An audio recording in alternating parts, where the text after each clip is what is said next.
Hi, Shotmaker podcast listeners. I am so excited to be joined by Peter Margaritis, a CPA and author of The Accidental Accountant, as well as Improv Is No Joke. I think you will find this conversation to be fascinating. Peter is, like me in a lot of ways, not your typical accountant, but he also has an incredible amount of insight on improv and how improv can actually improve the way that we manage our team, we deal with people.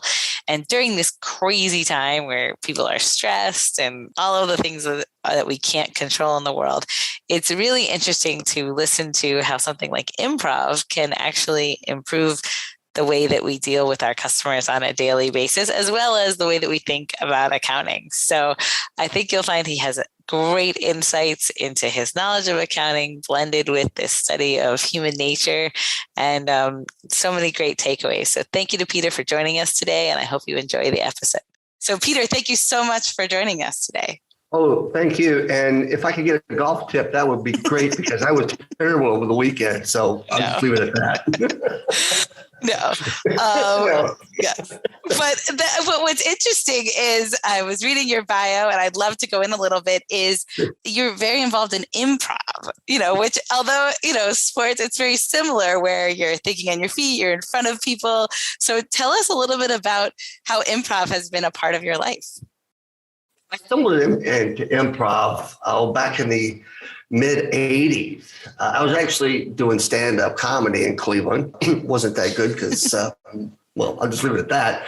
But a colleague said that he was putting on a improv workshop and to come try it out. And I'm like, okay, maybe we won't write material. Maybe we'll get funnier.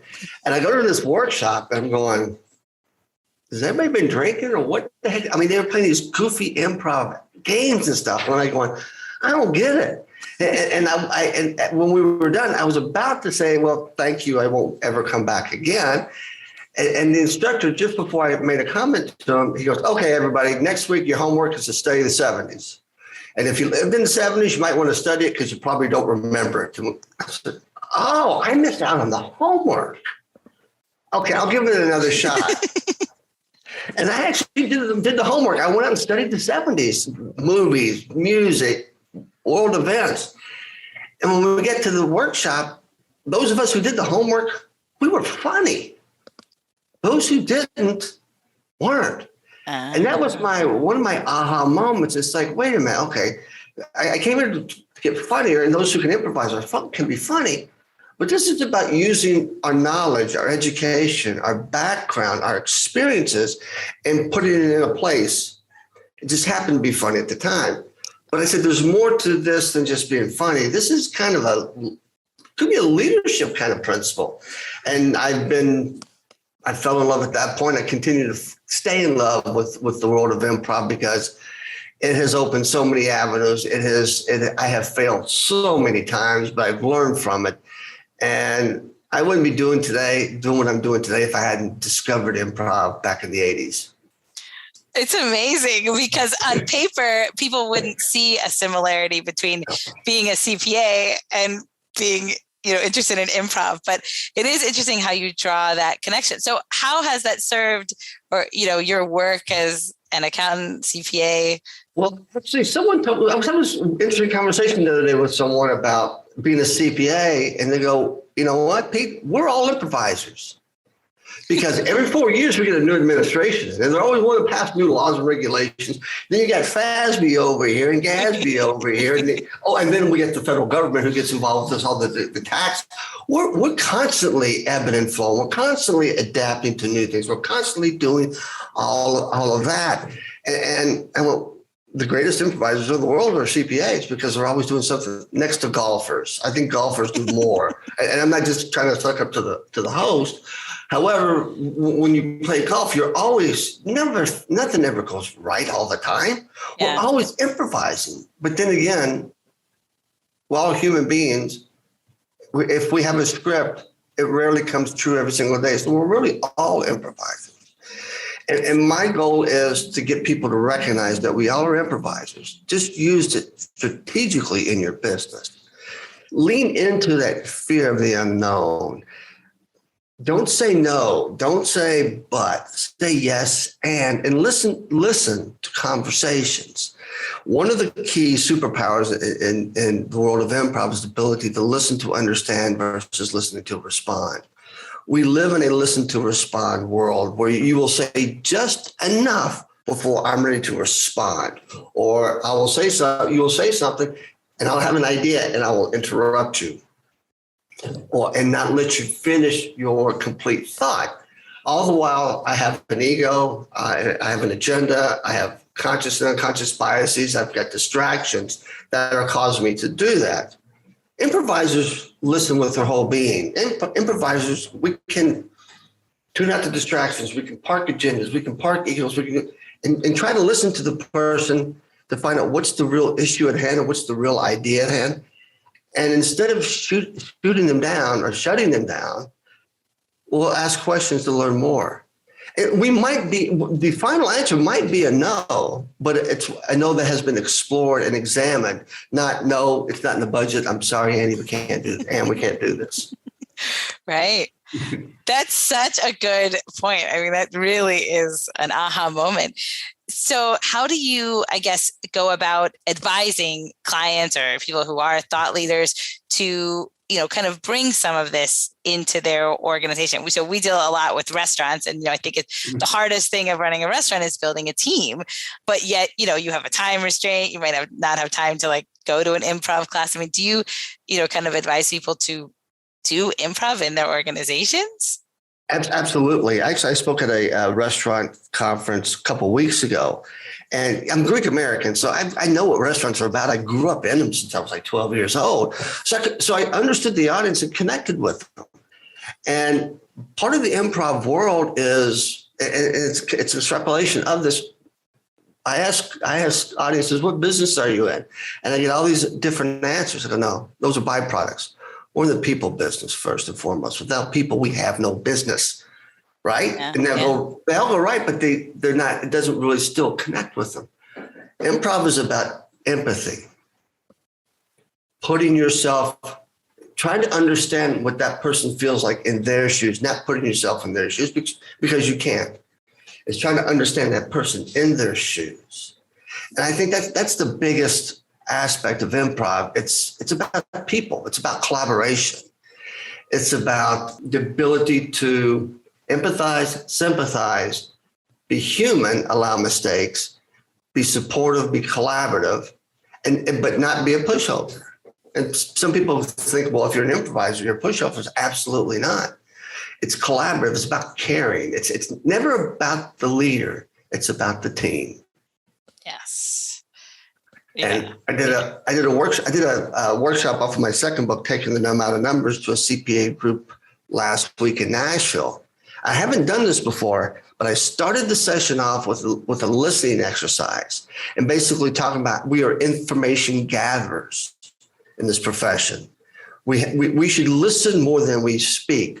We did this exercise with passed out a case study, and I said, you've got a virtual meeting with the CFO of with the CEO of the company, and you're the virtual CFO, and you're set for an hour, but things came up in his or her day, and now it's pushed back to you about barely 10 minutes. What are you going to do? What's the number one thing you're going to do? What's the number one question? And the feedback I got from the audience, well, I think revenue's down because of this and all this guessing. So why don't you just take, and the leader of one of the leaders of this organization, a guy named Joseph, why don't you do it the way Jody does? It doesn't matter what situation he's in. He comes in and says, so what's going on? Let them tell you, because now you're listening for those clues. You've done the work. You've done it all. You're ready. But you know what? Probably 8 times out of 10, what you hear is what you're already prepared for. However, those 2 times comes something from left field. Now you've got to have the wherewithal to push that away and go, okay, now I got to figure this out in the moment. Yes. All by listening. And that is such a good exercise for not just accountants, because I do think that, would be a great exercise in accountants, but even any business team, because how many times do you hear, an owner frustrated, we're losing money, or we had a bad quarter, we had a bad month, and it's, I'm going to go, hold my team accountable. But like you're saying, you don't actually ask the team what the problem was, right? Because not everything is in the numbers, which I think is a huge lesson, is the numbers part of the story, but we don't really know the full story. So that's a fascinating exercise. Yeah, and it opened a lot of eyes. And we tend to, because we want to be right about everything, we want to steer the conversation. But one of our major flaws as CPAs, whether it's an hour or 5 minutes, a lot of people said, well, if I had 5 minutes, I would have just spoken really fast because I prepared all this stuff and it's my spreadsheet and it is great to see. And blah, blah, blah, blah, blah, blah, blah, blah. He or she does not want to hear that. No.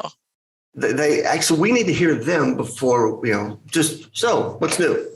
What's going on? Talk to me. What's happening? What's keeping you up at night?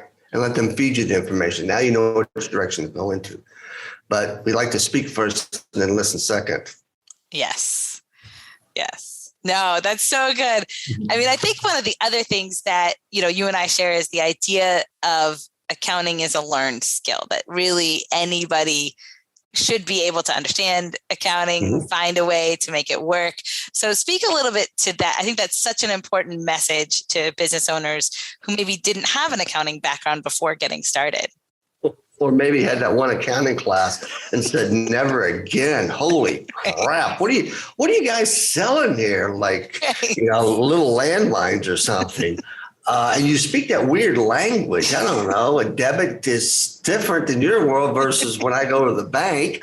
I mean, and depreciation is not the value you lose in your car. It's a systematic allocation of an asset over time. What? Huh? We teach, and being a former accounting instructor at a university as well as you, there should be two ways of teaching accounting.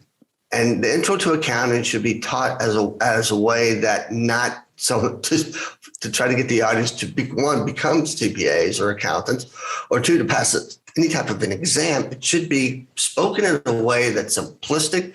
It's not in the foreign language of business called accounting. It's in plain English. And we don't need to go into all the weeds, but they should have an idea that the thing that really surprises me is if you ask a business owner, which financial statement do you tend to refer to more, the P&L or the balance sheet? They go P&L. Well, where's the value of the business? Where's the worth of the business? It's in the P&L. Wrong answer. Try again. And they get to, I don't understand the balance sheet. Yeah. Well, because we've done such a poor job of teaching it. We teach it like we're trying to create more accountants. And there is a way that we can teach this in a learned way, but we have to realize that we are speaking a foreign language. And if we want to talk to business owners, we need to put it really, accounting is a communication thing. It's a communication. And we have to become better communicators and put it in simplistic language so our clients can understand and know. For those of you who right now just went, I'm not dumbing down this information because I invested a whole lot of money to get this degree and all this stuff. No, you're not dumbing it down. Only maybe in your ego you think you're dumbing it down, but you put it in a way that somebody else can understand it. Yes. Yeah. No, that's such a good point. And just to get rid of that, like you said, the fear of the college course that has driven so many people to run the other direction, because you need it. I mean, I think now when you take a look at what's happened the last 2 years with COVID and, all inflation, what are some of the things that, you try to help people understand without getting too far into the weeds, just ways that they can really understand the numbers better? I came up with this idea when I was doing developing this book on taking the Numb Out of Numbers. I remember when I used to work for Victoria's Secret catalog, not as a model, but I appreciate you thinking about that. That's kind of, you might want to swipe that from your memory. That we would have these quarterly meetings where the head of limited brands, Les Wexler, would come over to our building and senior leadership would be in front of everybody and give them the update on sales and distribution. And always last was the CFO. And this is before we had cell phones, smartphones, and we were bored to death. I mean, we can only look at each other or look at our shoes. We had nothing else to distract us. Right. A lot of yawns and stuff. My go-to airline is Delta Airlines. And I said, I went out and got their financial statement and just basically took the income statement, common sized it. And, we like to talk in percentages. I said, no. So I asked audiences, have you ever seen like $1 trillion? Have you ever seen $1 billion? No. You ever seen a dollar bill? Oh, yeah. Something everybody can relate to. So I put a dollar bill up on the screen and I said, I'm the CFO of Delta Airlines. And I'm going to give the quarterly update. I'd go something like, for every dollar our passengers give us for the privilege to fly on our airline, every dollar they give us, 22 cents, because I did the homework, goes to payroll, or 22%. I changed it to. Yeah. And then after that, it was like 17 cents goes to airline fuel, then 10 cents to regional carriers, then 7 cents to pay taxes, and a big bucket of 32 cents or something like that, which include landing fees and profits sharing and utilities and stuff. And we have 12 cents left, which doesn't seem like a lot. And that 12 cents is profit. But that's $1. And the average ticket price is about $250. And we flew X amount of people around the world. That 12 cents is big, it's huge. Now, I know what everybody's thinking. How can I make payroll 23 cents? Right. 24 cents, yeah. We increase payroll. Well, I can't do anything about the fuel because it fluctuates in the market. The regional carriers, I can't do anything. Uncle Sam, I can't do anything about. But, we get these other costs like utility costs. What if we just controlled it? What if we were more conscious about turning off our lights, turn off something simple as that? If everything stayed the same, maybe we could split whatever that profit is and throw a little bit more into payroll. Now you've got their attention, but I had to put it in simplistic ways that everybody can understand a dollar bill. But we love to talk in trillions and millions and billions, but most people have never seen that. A very small part of the population has seen that. And that's who we're trying to connect with. And then the real account's going to pay. That 12 cents has some non-cash items in it. You know that, right? You remember depreciation. Would you stop it? Right. Would you just stop? No. They don't need to know that. That's called confusion. Right. We're just trying to tell them about the business without being confusing. Yes.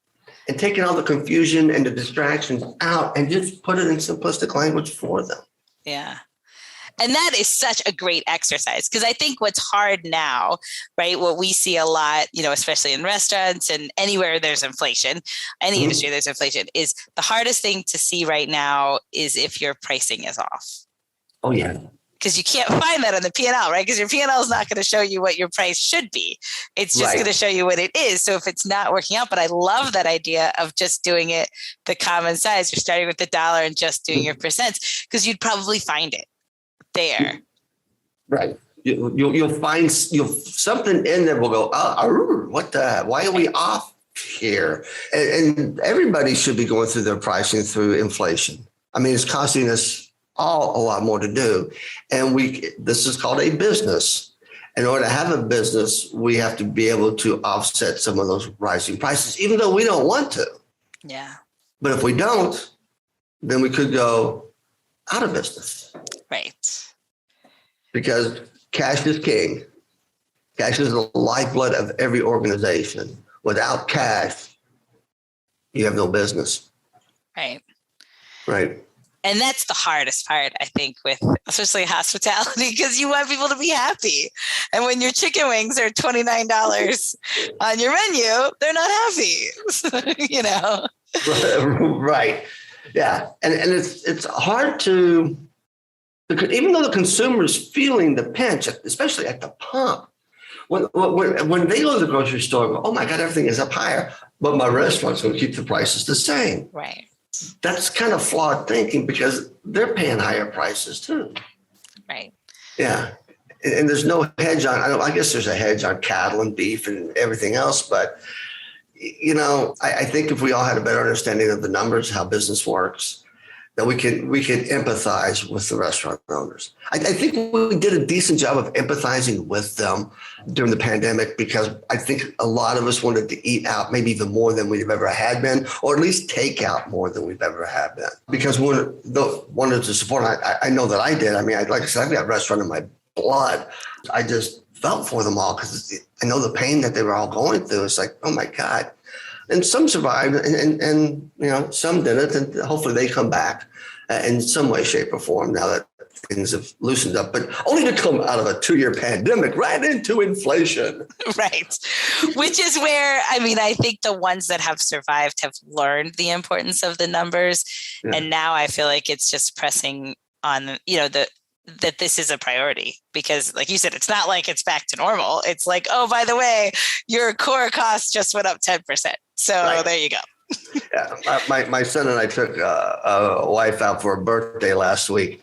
I went to a nice restaurant here in Columbus, Ohio. Oh my God, these prices like $15 more than they were the last time we were here, which was 2 years ago. So yes, and there's this thing called inflation. You were saying how much everything costs more. It trickles its way through the whole economy, not just grocery stores. Yeah. No. Which again goes back to, I think the other part of this is anyone who's a business leader in hospitality, you're also facing a stressed out consumer, right? So being able to deal with your customers and your team, I think this will become more important this year than ever. So I guess if you were to give someone maybe 3 tips, right? If I'm a business owner who's trying to relate to my team and I believe what you're saying about improv, like what are the 3 things that I should do to navigate this, this storm of 2022? Well, this thought just came across my head. I hadn't thought about this before, but when you're in business, you need to show the consumer, the customer, your value. And that a lot of that value is intrinsic, but that value comes to the way you listen to your customer. That value is how you treat that customer. And there's always somebody who is going to just rock the apple cart just because they think that's fun. But there are those few and far between. I think one of the things that have lacked in the restaurant industry is that going back to that, what is that customer experience? How do you make them feel when they leave? And are you providing such an experience that they would come back to see you again? And there's one restaurant in Bloomington, Minnesota, Italian restaurant, Ciao Bella. Every time I'm in Minnesota, if I'm within an hour drive, I'm going there for dinner, because every time I've gone there, they've made me feel great. They were attention to detail. The service was impeccable. I've written 2 blog articles about them. So go back to what real great customer experience is, and make sure that you've taken time with your team. Don't assume that they know. Yeah. And talk to them about that. The other 2 tips is quit saying no. Quit saying no. Let me take that back. 99% of the time, quit saying no. 1% of the time, I think it's very valid, is when somebody's trying to push you across your ethical boundaries. So it's no, or whatever adjective you want to put in front of it, then no, that's perfect. There's no yes and no because or any of that. But just because somebody has an idea, don't shoot them down. Go, yes, and tell me more about your idea. Yes, I would love to have the moment to talk with you right now. However, I'm going from one meeting to the next. Let's find time on my calendar and see if we can get it done today. If not today, we'll do it tomorrow. Versus, no, I can't see you right now because I'm going to a meeting.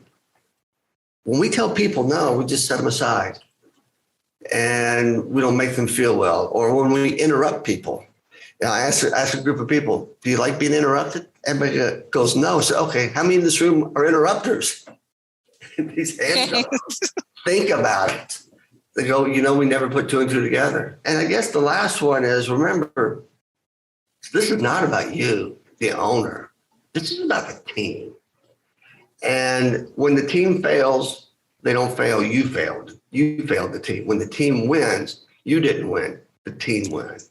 If you make it about somebody other than you and the good, and if the bad times you take it upon yourself, your team sees that and they know that you appreciate them. And appreciation. 78% of people leave a job, not for money, because of lack of appreciation. When you can truly show appreciation, even by just the simple act of listening to understand, goes a long way in keeping people.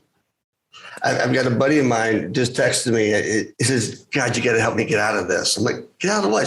He goes, this job's not a fit. This job's not a fit. I took it for the money, but it's not a fit. It's not a fit. I went, yeah, I hear that all the time. Took it for the money, didn't think about the fit. Because there's still some leaders out there who still think it's about them. How are you making me feel? How are you making me look? Right. Right.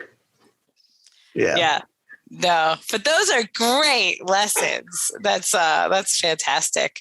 So tell people where they can find you, learn more about you and your message. Find me online. They can Google Peter Margaritis, and it's Margaritis. We pronounce it like a cocktail, but it's spelled like an inflammation, like margaritis. Okay. My website is petermargaritis.com. My email is peter@petermargaritis.com.